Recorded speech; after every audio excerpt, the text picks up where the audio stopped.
تحت شعار مباراة لتصدر المجموعة، المغرب يواجه زامبيا مساء اليوم ضمن كأس إفريقيا داخل القاعة.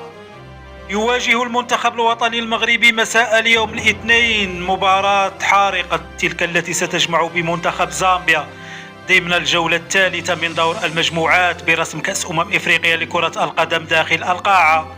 هذا وحسم المنتخب المغربي تأهله إلى الدور القادم من إفريقيا بالانتصار على أنغولا وغانا، حيث رفع رصيده إلى 6 نقاط من مباراتين قبل أن يختتم دور المجموعات بمواجهته هاته لزامبيا.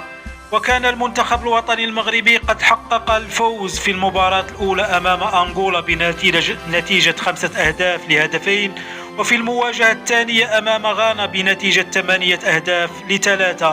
هذا وستنطلق مباراة المغرب وزامبيا للفوتسال في تمام الساعة 8 بتوقيت المغرب، وستبث على قناة الرياضية.